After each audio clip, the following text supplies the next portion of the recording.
बिस्मिल्लाहिर्रहमानिर्रहीम। कामयाबी के हसूल के लिए 4 बातें।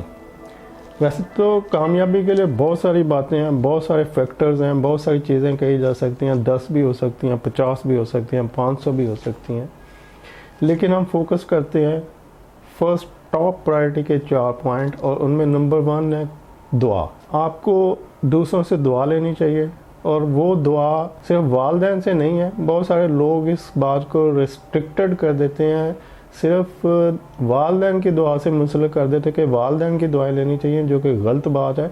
वालिदैन की दुआएं तो डेफिनेटली लेनी चाहिए, लेकिन क्या बाकी लोगों की दुआएं नहीं लेनी चाहिए? तो आपको सबकी दुआएं लेनी चाहिए, सिर्फ वालिदैन के साथ इसको मंसूब करना गलत है। फॉर एग्ज़ाम्पल, अगर आप बाहर निकल रहे हैं, ऑफिस जा रहे हैं, आपको ट्रैफिक में पीछे से कोई क्रॉस करता हुआ आगे निकलता है तो आपको गुस्सा आ जाता है, आप उसकी लान तान करते हैं। आपको ऑफिस में एंटर होते हैं और सामने से एक ऐसा बंदा मिल जाता है जिससे आपकी अनबन है, तो आप सोचते हैं कि यार इसको तो मैं बस खींचूंगा, ज़रा मुझे टाइम मिल ले। आप कहीं और जाते हैं, आप टेंशन गुस्सा दूसरों पे कर रहे हैं। तो इस तरह की चीज़ें, जब जो आपका हुस्न सलूक है अगर उसमें कमी है, तो कभी भी कोई दूसरा बंदा आपको दुआ नहीं देगा। तो अगर आप ये सोच लें कि मैंने सुबह आते हुए वालिदैन की दुआएं ले ली हैं तो मेरे लिए सफिशेंट है, तो बाकी लोगों से अब दुआ लेने की ज़रूरत नहीं है, तो इनको तो मैं खींच के रखूँगा, तो ये गलत बात है। सबसे दुआ लेनी चाहिए। दुआ से मुराद है हुस्न सलूक, अच्छा गुड डीड्स। जब आप दूसरों से गुड डीड्स करते हैं तो अल्टीमेटली वो सब लोग आपके लिए अच्छा सोचते हैं, और वो अच्छा सोचना जो वो आपको कामयाबी की तरफ ले जाता है। तो टॉप प्रायोरिटी पे जो चीज़ है वो दूसरों की दुआ है। अगर आप दूसरों से दुआ लेंगे तो डेफिनेटली आप कामयाब होंगे। नंबर 2 है हैबिट्स।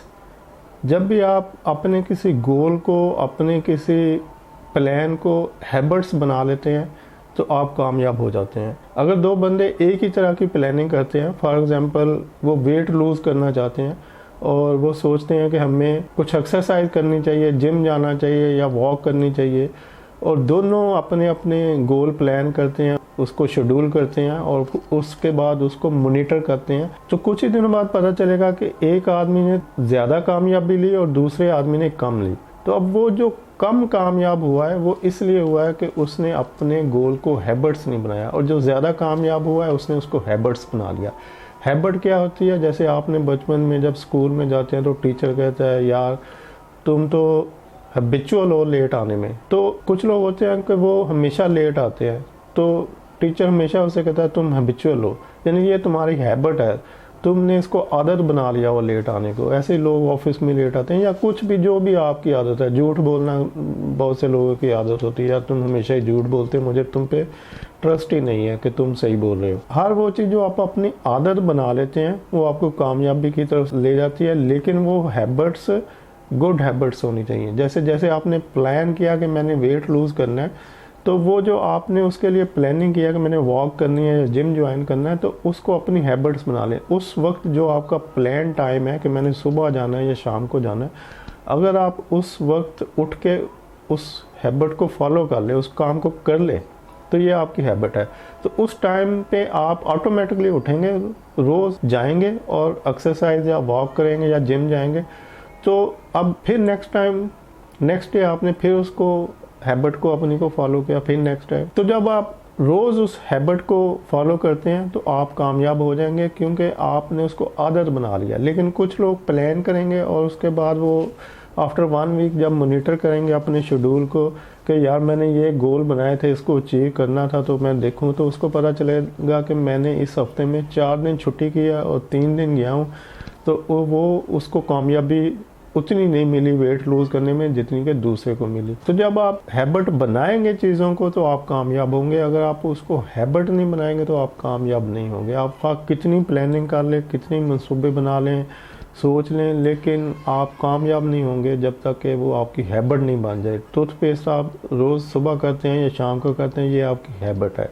आप सच बोलते हैं, ये आपकी हैबिट है। आप खाना बाएं हाथ से खाते हैं, ये आपकी हैबिट है। आप खाना खाने से बिस्मिल्लाह पढ़ते हैं पहले, ये आपकी हैबिट है। आप किसी भी दूसरे बंदे को देख के पहले अस्सलाम वालेकुम कहते हैं, ये आपकी हैबिट है। तो ऐसे बहुत सारी चीज़ें आपकी हैबिट होती हैं जो खुद ब खुद होती हैं, जिसको करने के लिए आपको कुछ करना नहीं पड़ता। तो हर वो चीज़ जो खुद ब खुद हो वो आपकी हैबिट है। तो वो गोल जो आपने किसी भी काम करने के लिए डिसाइड किए हैं, अगर वो खुद ब खुद होते हैं तो आप डेफिनेटली कामयाब होंगे।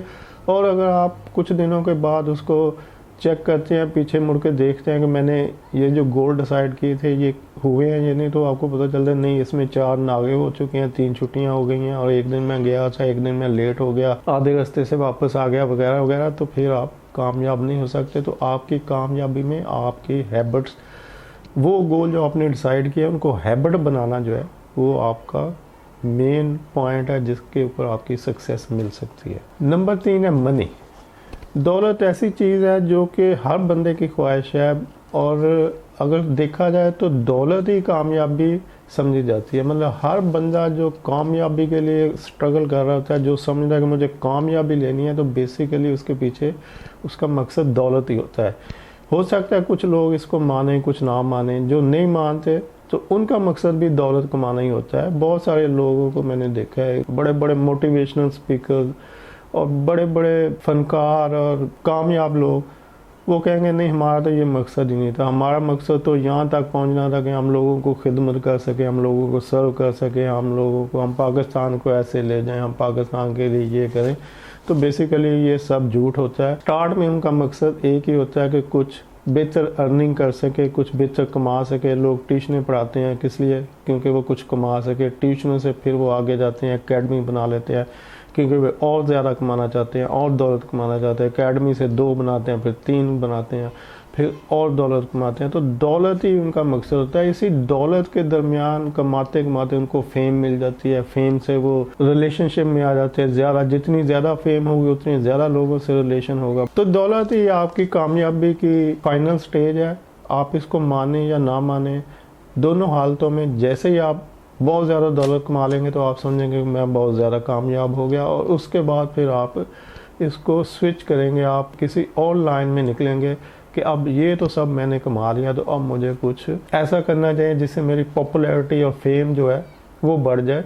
और वो चौथा पॉइंट है कि आप अपनी उस दौलत को बांटना शुरू कर दें, उस नॉलेज को बांटना शुरू कर दें, उस एक्सपीरियंस को बांटना शुरू कर दें, तो आप पॉपुलर हो जाएंगे, आपको फेम मिल जाएगी, आपको इज़्ज़त मिल जाएगी, आपकी पॉपुलैरिटी बढ़ जाएगी। तो चौथा पॉइंट है कि जो भी आपको मिला है, खा वो दौलत है, खा वो एक्सपीरियंस है, नॉलेज है, जिसको आप समझ रहे हैं कि ये मैं तो बहुत कामयाब हो गया हूँ, ये सब कुछ मुझे मिल चुका है, तो आप उसको बांटना शुरू कर दें। जब आप उसको थोड़ा थोड़ा लोगों को, दूसरे लोगों को देंगे तो आपकी पॉपुलैरिटी और बढ़ जाएगी, और वो पॉपुलैरिटी आपको हमेशा कायम दायम रखेंगी, क्योंकि जो कुछ आपने हासिल किया है आप उसको थोड़ा थोड़ा लोगों को दे रहे हैं।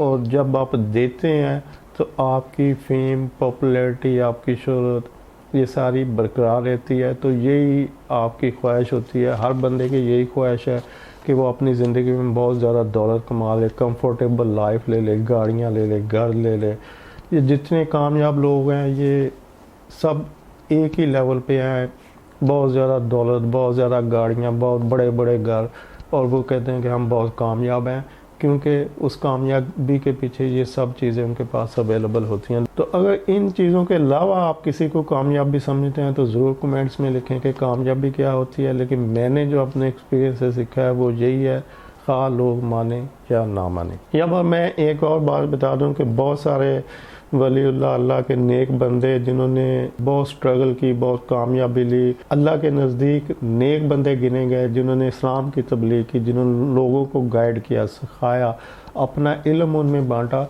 तो उनके पास भी ये अपॉर्चुनिटी थी कि वो बहुत ज़्यादा दौलत कमा सकते थे, लेकिन उन्होंने नहीं कमाई, उन्होंने दौलत को ठुकरा दिया। लोग उनके मुरीद होते थे, गर्विदा होते थे, उनके लिए अपना तन मन धन सब कुछ निछावर करने को तैयार होते थे, लेकिन वो इस तरफ नहीं गए। उन्होंने कहा नहीं, हमारा मकसद दौलत कमाना नहीं है। तो वो बुज़ुर्ग जिन्होंने अपने नॉलेज को, अपने इल्म को बांटा, वो दौलत की तरफ नहीं गए, लेकिन उसके बाद फिर उन्हीं लोगों की जो कई हुई बातें थी उनको बोल बोल के, या उन्हीं के दरबारों पे लोगों ने बैठ के दौलत कमाना शुरू कर दी। तो अल्टीमेटली सबका मकसद दौलत कमाना ही है, सिवाय उन चंद अल्लाह के बरगज़िदा लोगों के जिन्होंने एक्चुअल ट्रू सेंस में कामयाबी के लिए जो चीज़ें होनी चाहिए वो बयान की, अच्छी लाइफ गुजारने के लिए जो चीज़ें होनी वो बयान की, और ख़ुद दौलत से दूर है, लेकिन उन्हीं की चीज़ों को बयान करते हुए आज लोग दौलत भी कमा रहे हैं और दौलत ही को कामयाबी समझते हैं। और जो भी बंदा सुबह से शाम तक स्ट्रगल करता है, अनथक कोशिश करता है, उसका मकसद एक ही होता है, कुछ दौलत कमाना। तो उम्मीद है आपको ये 4 बातें कामयाबी या दौलत कमाने के लिए पसंद आएंगी। वीडियो देखने का शुक्रिया। अल्लाह हाफिज़।